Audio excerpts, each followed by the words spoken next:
morning, good afternoon. I'm Matt, and you've reached King Tridents Tribe. Hello, Tribe. How's the Good Vibes Soul Tribe doing? It's awesome Thursday.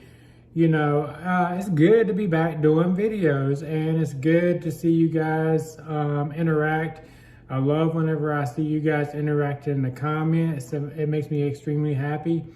Yeah, it's been a great day. Great day to have a great day. Anyway, so I do have another video for you. That's why I'm here. I'm going to talk about today, how does a DM feel at the beginning of their awakening? And this is a question that was from a subscriber, and I would like to say thank you very much for your question. I'm very grateful, and I can't wait to jump into this message because, the thing is, even though this journey is very difficult, it's very special at the same time, very beautiful, and you guys are very lucky to be on this journey. And the thing is you're very strong for electing this journey because it's very tough. So, welcome. If you haven't subscribed to my channel, please subscribe to my channel. I'd really appreciate it. I'm appreciative if you watch my videos, but I'm really appreciative if you become a subscriber and become part of the Good Vibes Soul Tribe. Please like this video if it helps you. Share the video, and man, the comments are worth more than their weight in gold. So with that, I'm done rambling for 2 minutes. So let's go ahead and talk about this message. So how does the DM feel at the beginning of their awakening? So at the beginning of a DM's awakening, they usually experience many things that have caused them pain. Now, most, if not all, now, I'm going to caveat this because people are probably going to comment and say, I didn't cause all my pain. I'm not saying all your pain was caused by you. Now, what I'm saying is, so like the childhood trauma and things that you endured whenever you were incarnated on Mother Gaia, the things that were not in your control, yeah, I understand that because I went through that same thing. But once you get into close to your adulthood, you start making some boneheaded decisions, and you start making some boneheaded choices. Now, I wouldn't say they're bad decisions.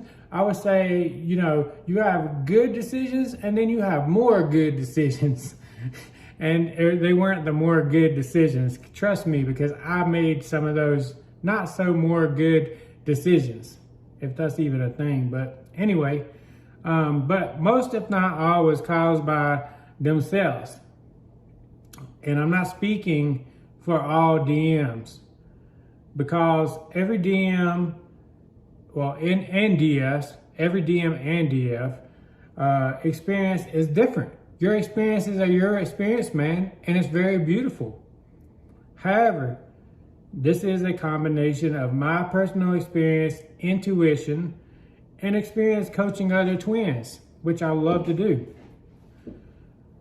Usually there's one enormous life event, if not more than one, but at least one, that triggers their awakening. Now, I'm getting ready to jump into, this is part of my experience. I need to let you know that, so I had 2 awakenings before I met my twin, and then separation was my 3rd awakening.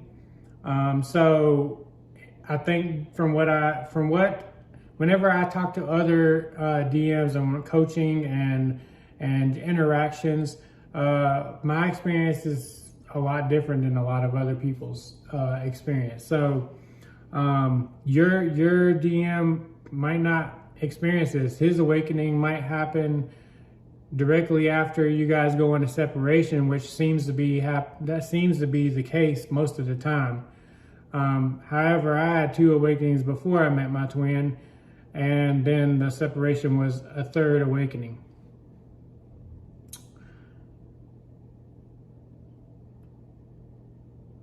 So, as I mentioned, there's usually one enormous life event that triggers their awakening. It's one of the most clear aha moments that I ever had, that I've ever experienced in my human experience, because we are spiritual beings having a human experience.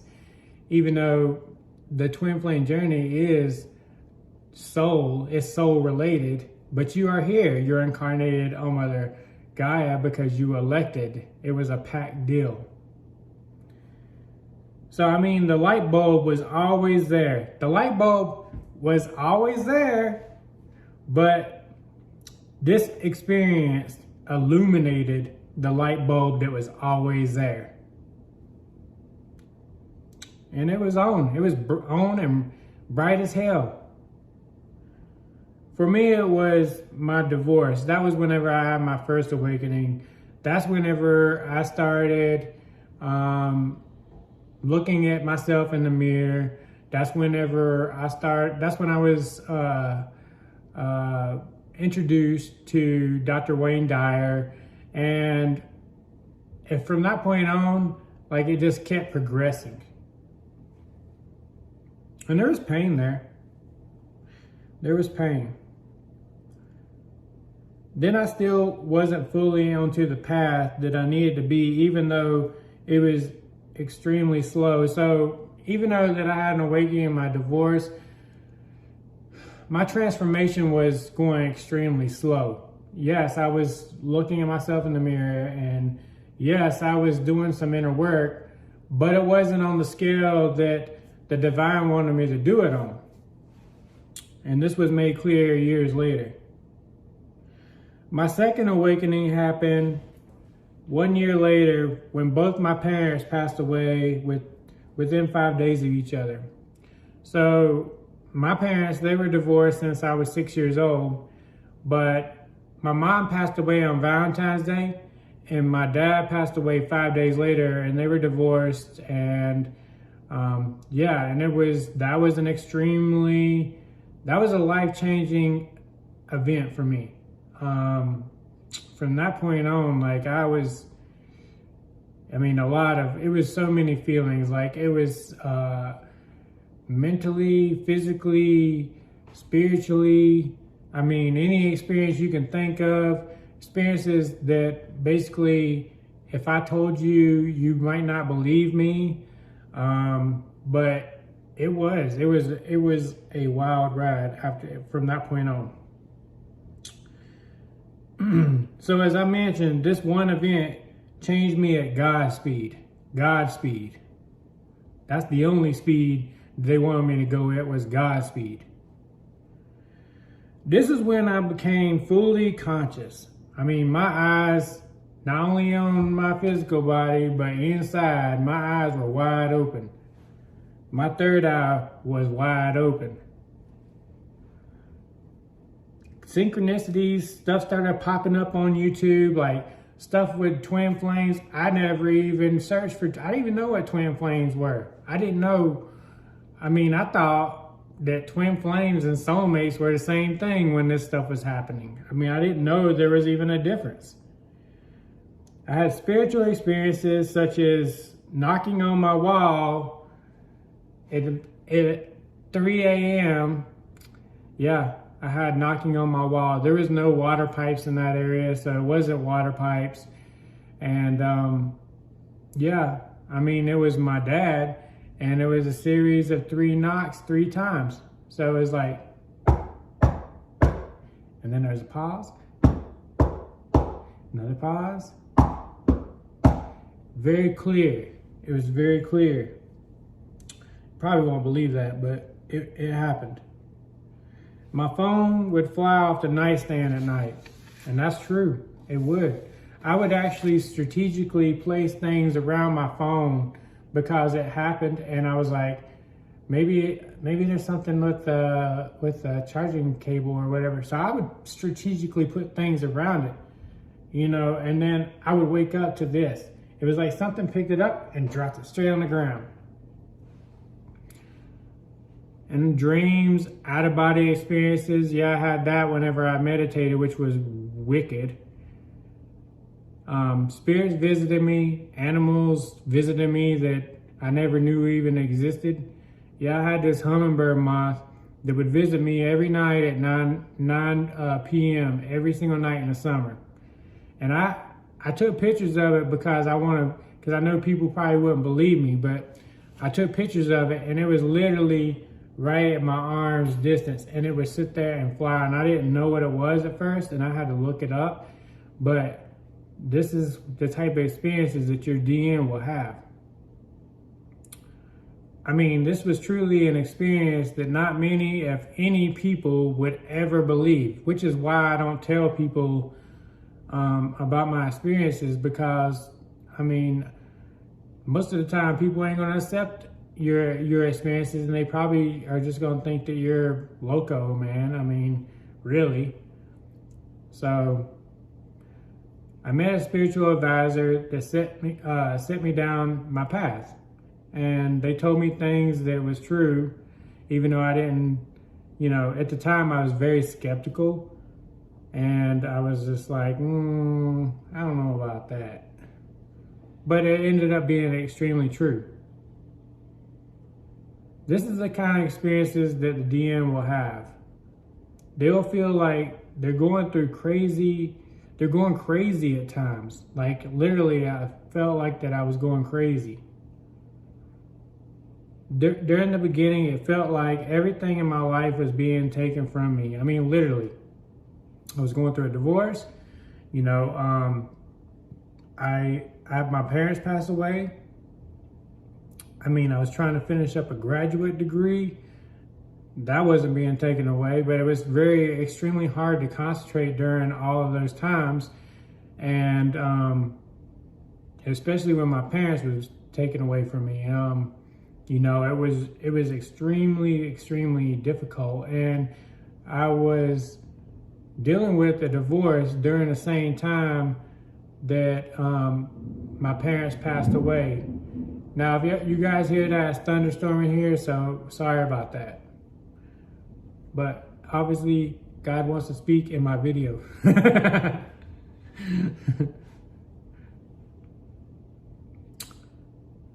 During the beginning, it felt like everything in my life was being taken from me one piece at a time. I felt numb a lot. I felt very numb. I actually didn't know a lot of times what my feelings actually were because I was so numb. Confused. I began to pray a lot, meditated a lot. So I had pain from the experiences that triggered my awakening. And at this point, I had not met my twin. I didn't meet her until approximately a year after my parents passed away. After I sort of gave up on love. So basically, I kind of, in a way, I guess unconsciously just gave up on love. And that's whenever I met my twin. And after I met my twin and we went into separation, I had a third awakening, triggered by the separation. At this point, Spirit wanted me to maintain focus on myself and be my purpose. Be my purpose. It was very clear that that's what they wanted me to do. They didn't want me to focus on the separation. They wanted me to focus on my purpose, being my purpose.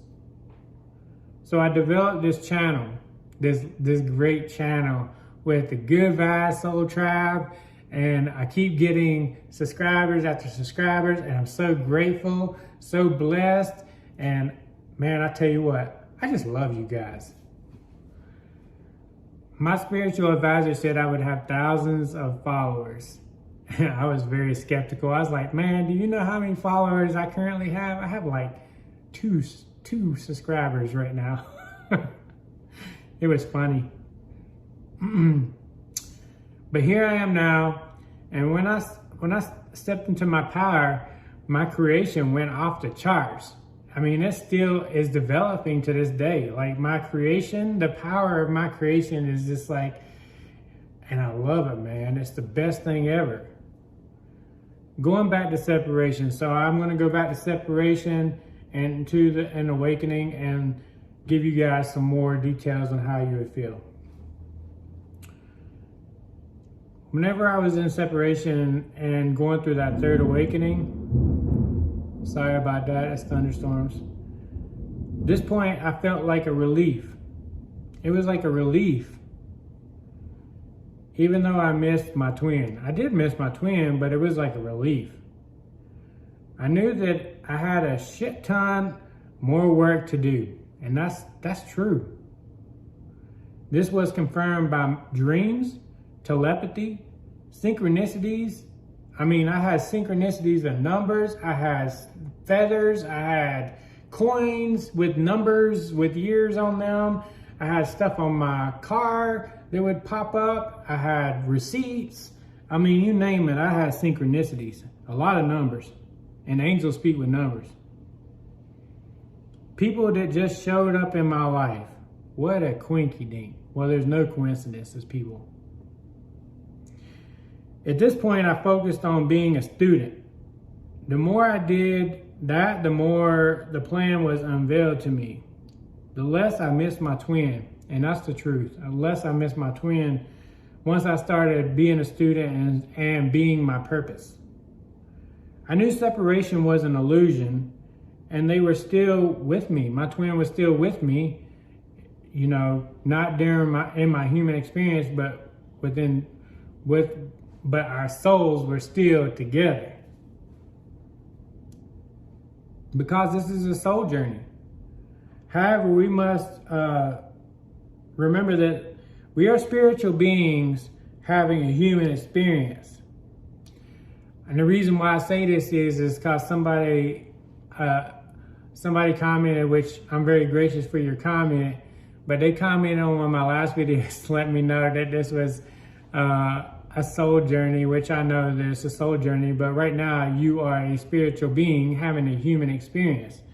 Because twins elected to incarnate together no matter the wave that you incarnated on. Now, you might have incarnated, you know, years beyond your twin. And this, a lot of times, twin flames has a big age gap. And that's the truth. And I know this from my personal experience and from coaching other twins. When you realize that separation is an illusion and you focus on your inner work, then you start seeing doors open that you didn't realize existed. And it's just because you step into the vortex. And whenever you're in the vortex, manifestation just happens. Now, I'd like to say this is for each one of you guys. You all are very, very, very, very, very strong. You all are. Even a person that's sitting here right now thinking, you know, this is very tough. I don't know if I can make it. You are very strong. You are stronger than you even realize. Because this journey is tough. This journey is tough. You elected to incarnate on Mother Gaia in this journey. That says a lot about you. Always remember that you are stronger than the storm. You are stronger than the storm. And you always remember this. Storms always dissipate. So if you think that, hey man, this storm's lasted forever, storms don't last forever. Storms don't last forever. And I'm gonna tell you, I'm appreciative of each and every one of you. If this video helped you guys, please subscribe. If you haven't subscribed, like, share, comments. Your comments are worth more than gold, because not for me, but because you guys can interact and you can share your experiences on this platform with each other, and it helps people. So I'm very, very grateful for that, and other people are very, very grateful for that. So with that, you guys, I send you much healing, love, and light. And just remember, the three most important things in life is peace, love, and happiness. You guys have a great rest of your day, great rest of your night, and a great weekend. I'll see you later.